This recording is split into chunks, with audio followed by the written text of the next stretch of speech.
Friday the 13th is the 13th day in a month that falls on Friday, which superstition holds that it is a day of good or bad luck in the Gregorian calendar. This day occurs at least once a year. What we're gonna do right here is go back. Revolution.com. Chad Smith, Richard Burnett, Mike Johns, Brian Smith, hosted by Kay Sharp.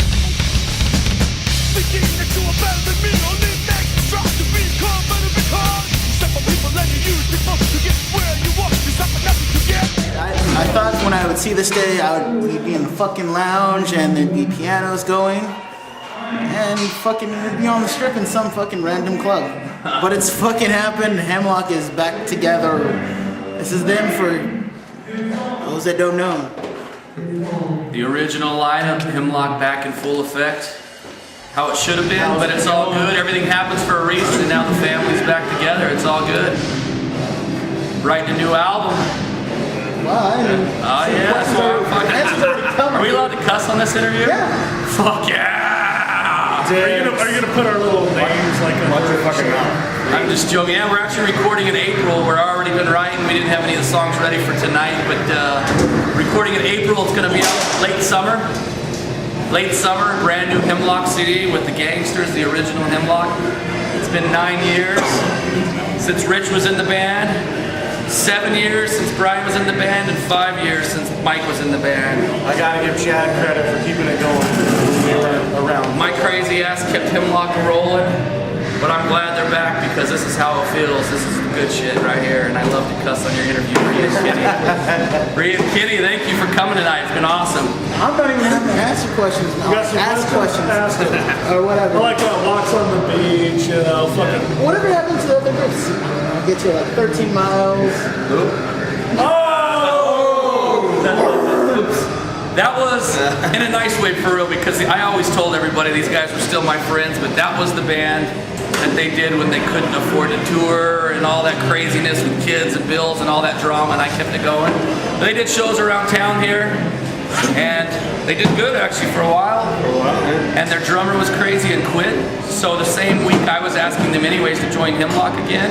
Yeah. And he was the drummer and he quit, and then the other drummer quit, and it was crazy, just like every other local band drama. You know For how the it goes. record, drummers are all crazy. Chad didn't force us in 13 miles. I told him I'd give them We $7 wanted to do it. if they joined Hemlock. And I spent it tonight. But nah, it's all good. Everything happens for a reason, and they kept the music going on their scene. I get stir crazy, and I wanted to tour and travel, and we were out, but we just ordered everybody's passports, which is exciting. I can't talk, I'm still out of breath. Passports all the way around. We're going to be going to Europe later this year. We're going to be going to Japan, and of course we're touring the U.S. all again. And I would like for you to answer or ask us a question. I want to ask you a question. Okay, ask me. What's the first Hemlock show you ever saw? I think it was at Elks Lodge or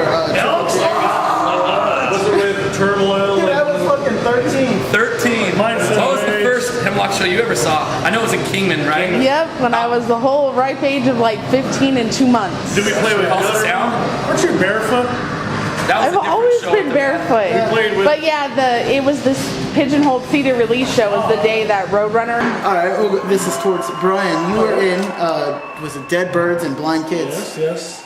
It was a punk band. Punk band, a little change of pace for me, but I love those guys. They're still rocking.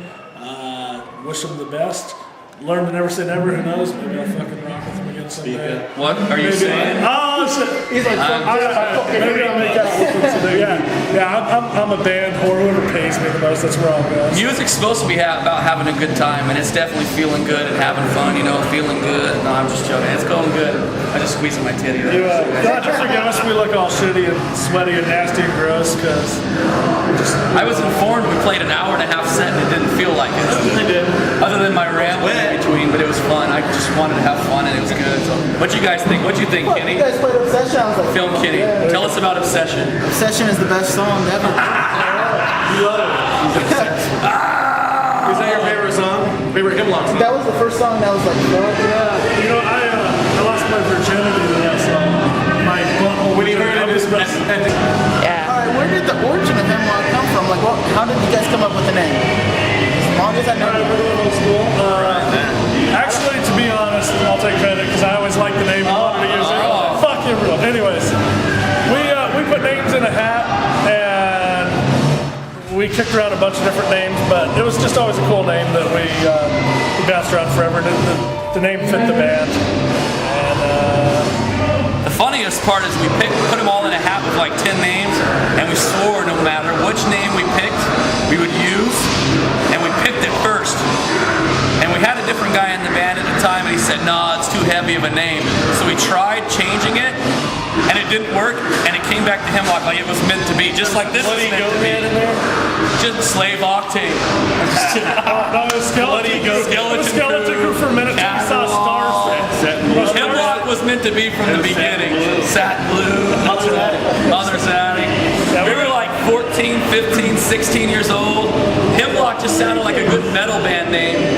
And it went away for like a month, and we were like, it's just meant to be. We got to use it. And it came back because it was destiny that we picked it out of the hat. So Hemlock, 16 years. We got another 16 to go, and I hope you guys are along for it. Or 6D. I told one guy 6D, yeah. But the songs might get a little slow. Wheelchairs. 36 double D. What? Yeah. All right. What you got? You got a question for us, Ree? We love you guys. Okay, let's go for a hard one. Okay, as I've known you guys and I met you guys have always had a manager. Do you guys have a manager now, or are you guys self-working, like independent pretty much?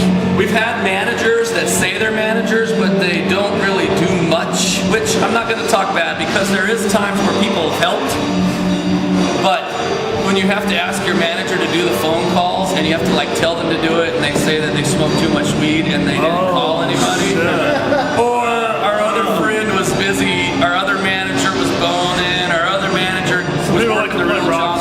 It is a hard, I'm not going to talk bad because it is a hard business, especially to make money in metal. But that's why it comes from the heart for everybody. So honestly, overall, we've self-managed ourselves with other people that have helped on the sidelines. So it's kind of like a co-manager, if that makes any sense. Try and run my mouth and be crazy, but I've done a lot of the management myself. It's turned where it's my life. My wife helps out tons. She keeps my head on straight. We've had people help over the years, and it's been awesome for everybody that has helped. For everybody that's getting in the way, whatever. It's all meant to be. It's all fun. It's all good. Whatever. Hemlock is Hemlock. Keep rolling no matter what. So. It's always the best way to keep it. Yeah. So are you guys with the record label now, or is the new CD going to be independent? We actually got signed. We played a show in El Paso, Texas on 6606, whatever that is. It was funny because it was on a Tuesday night. Crappy little bar show, but it was awesome because we were in El Paso. The sound guy was the drummer from Pissing Razors, Eddie, and he loved us. And I 10 people there, 20 people there, or 5,000 people there. You gotta rock no matter what. I was sick as hell at that show, and it was a different lineup at the time. 3 of us were sick, but we rocked, jumping around for the 20 people that were at the bar show. But I think it was our second time in El Paso ever. Eddie loved it. He knows a guy in New York named Stan that we love. He had us call him the next day, and we got signed because of a crappy little bar show in El Paso. So no matter where you play, what you do, it's always that story where you gotta rock. So we signed to a guy in New York named Stan. He takes our albums and leases them to record labels, every different album. So we did a re-release on Candlelight Records. We did our last album on Blind Prophecy, and our new one will just find a new home and it'll be on a different one. So Stan's the man, and what's funny is I call him and he helps me out with manager questions. But he says manager's a dirty word, so he doesn't want to be our manager. He said he wants to be the grandfather that picks up the grandchild, holds him on the knee, takes care of him, but then sends the kid off. He doesn't want to be a full-time manager. He wants to be like our overseer. It's funny, because he's an old guy from New York that's been in the scene for years. He helped John Lennon, Cher, he wrote Blue Child, all kinds of old stuff. But then he helped get Pissing Razor signed, Propane. He helped Ministry get their record label started. He just got Obituary signed, so he just loves metal. He loves all of us. So he was like winning the lottery. It's awesome to have somebody on our side that's so engulfed in the industry that I can call and ask, but he doesn't smoke weed and not get the job.